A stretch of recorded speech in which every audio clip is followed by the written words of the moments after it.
Hello! ரொம்ப பூ போட்டு அனைவரும் ஆரோக்கியமாக, சந்தோஷமாக, நிம்மதியாக இருப்பீர்கள் என்று நம்புகிறேன். இப்போது அடுத்த பகுதி பார்ப்போம். என் பயணத்திற்கு நேரமும் சூழ்நிலையும் தயாராக இல்லை. லட்சியமும் ஆசையும் ஒரு மனிதனை பொறுப்புகளில் கவர்ந்து இழுக்கிறது. அதிலிருந்து விடுபடுவது எளிதல்ல. தன்னை என்னை கவர்ந்த வாழ்க்கைக்கு என்னை துறந்து பார்த்து கொண்டு காத்திருப்பதை விட என்னால் அதிகம் எதுவும் செய்ய முடியவில்லை. இந்தியர்கள் தீர்க்க தரிசனத்தின் மீதான நம்பிக்கையை நான் ஒருபோதும் இழக்கவில்லை. ஒரு நாள் அது எதிர்பாராத உறுதிப்படுத்தலால் வலுப்பெறுகிறது. தொழில்முறை வேலை பல மாதங்களுக்கு என்னை ஒரு மனிதருடன் அடிக்கடி தொடர்பு கொள்ள வைக்கிறது. யாருக்காக நான் அதிக மரியாதை மற்றும் நட்பு மரியாதையுடன் இருக்கிறேன். அவர் மிகவும் நுணுக்கமானவர் மற்றும் மனித இயல்பை அதன் எழுத்துக்களில் ஒவ்வொரு எழுத்திலும் அறிந்தவர். பல ஆண்டுகளுக்கு முன்பு அவர் எங்கள் பல்கலைக்கழகம் ஒன்றில் உளவியல் பேராசிரியராக பதவி வகித்தார். ஆனால் ஒரு கல்வி வாழ்க்கை அவரது சுவைக்கு ஏற்றதாக இல்லை. அவர் தனது அற்புதமான அறிவை இன்னும் நடைமுறை பயன்பாட்டிற்கு பயன்படுத்தக்கூடிய மேய்ச்சல் நிலங்களுக்கு அதை விட்டுவிட்டார். சில காலம் வணிக உலகில் அதிபதிகளுக்கு ஆலோசகராக செயல்பட்டார். பெரிய நிறுவனங்களில் தலைவர்களிடம் இருந்து பல தக்க கட்டணங்கள் வசூலித்ததாக அவர் எத்தனை முறை பெருமையடித்திருக்கிறார். மற்றவர்களின் சிறந்த முயற்சிகளுக்கு ஊக்கமளிக்கும் குறிப்பிடத்தக்க பரிசுடன் அவர் பிறந்தார். அலுவலக பையனிலிருந்து கோடீஸ்வர பெருமாள் வரை அவன் சந்திக்கும் ஒவ்வொரு நபரும் தொடர்பிலிருந்து நடைமுறை உதவியையும் புதிய உற்சாகத்தையும் காண்கிறார்கள். சில நேரங்களில் அவர்கள் பொன்னான ஆலோசனைகளை பெறுகிறார்கள்.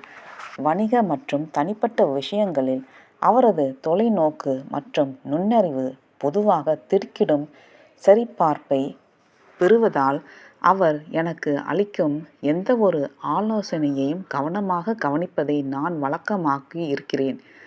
நான் அவரது சகவாசத்தை ரசிக்கிறேன், ஏனென்றால் அவர் சுய பரிசோதனை மற்றும் புறம்போக்கு ஆகிய கூறுகளை தனது சொந்த இயல்பில் இணைப்பதில் வெற்றி பெற்றுள்ளார். இதன் விளைவாக அவர் ஒரு நிமிடம் ஆழமான தத்துவத்தை பேச முடியும், அடுத்த ஒரு வணிக அறிக்கையை சமாளிக்க முடியும். அவர் ஒருபோதும் மந்தமானவர் அல்ல, எப்போதும் நகைச்சுவையாக மற்றும் நல்ல சந்தோஷமாக வெளிப்படுத்துவார்.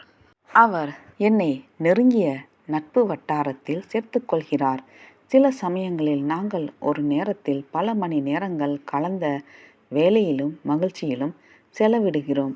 அவரது பேச்சை கேட்பதில் நான் ஒருபோதும் சோர்வடையவில்லை, ஏனென்றால் பாடங்களின் அட்சரேகை என்னை கவர்கிறது. ஒரு சிறிய தலை, அதற்குள் எத்தனை விஷயம் சுமக்க முடியுமோ என்று நான் அடிக்கடி ஆச்சரியப்பட்டுள்ளேன். ஓர் இரவு நாங்கள் ஒன்றாக உணவு அருந்துவதற்கு ஒரு சிறிய போமியன் உணவகத்திற்கு செல்கிறோம். அங்கு இனிமையான நிழல் தரும் விளக்குகள் மற்றும் நன்றாக ருசியுள்ள உணவு ஒன்றுடன் ஒன்று சேர்ந்து, உணவுக்குப் பிறகு வானத்தில் ஒரு முழு நிலவு பிரகாசமாக ஜொலிக்கிறது. அதை காண்கிறோம், மேலும் அதன் கவிதை ஒளியின் சூன்யத்தால் சோதிக்கப்பட்டு வீடு நோக்கி நடக்க முடிவு செய்கிறோம். பெரும்பாலான மாலை நேரங்களில் உரையாடல் சற்று இலகுவாகவும் அற்பமானதாகவும் தான் இருக்கிறது. ஆனால் நகரத்தின் அமைதியான தெருக்களில் நாம் நடக்கும்போது அது தத்துவ ஆழங்களுக்கு செல்கிறது.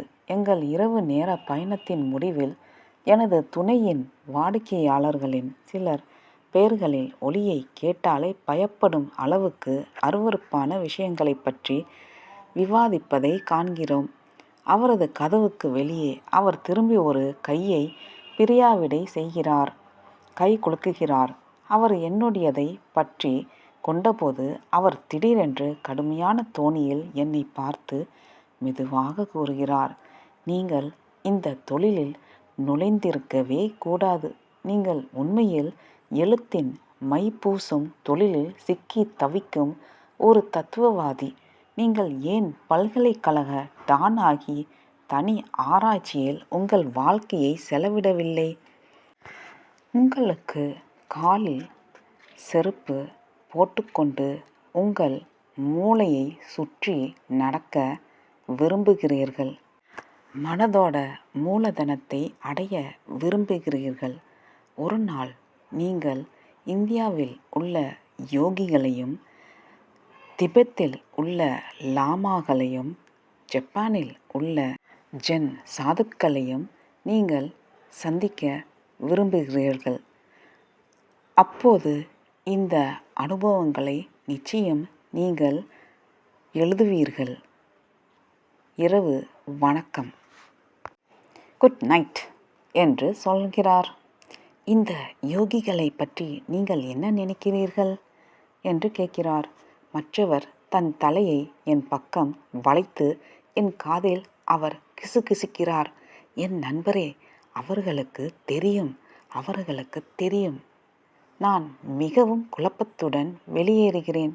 இந்த கிழக்கு பயணம் சாத்தியமில்லை. நீண்ட காலத்திற்கு முன்னால் நடக்கும் விகிதாச்சாரத்தில் தப்பிப்பது கடினமாகி வரும் செயல்களில் பிரமைக்குள் நான் மேலும் மேலும் ஆழமாக மூழ்கி கொண்டிருக்கிறேன். சிறிது நேரம் அவநம்பிக்கை என்னை ஆட்கொண்டது.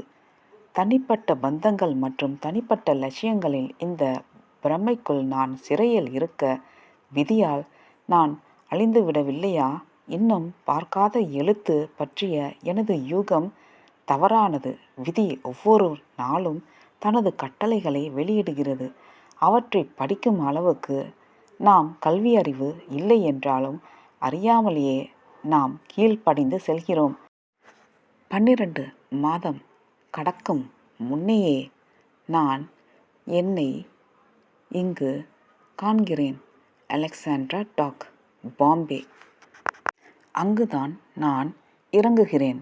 அந்த கிழக்கு நகரத்தின் ரம்மியமான வாழ்க்கையுடன் கலந்து அதன் ககோபோனிக்கு பங்களிக்கும் ஆசிய மொழிகளின் வித்தியாசமான கலவையை கேட்கிறேன். நன்றி, வணக்கம்.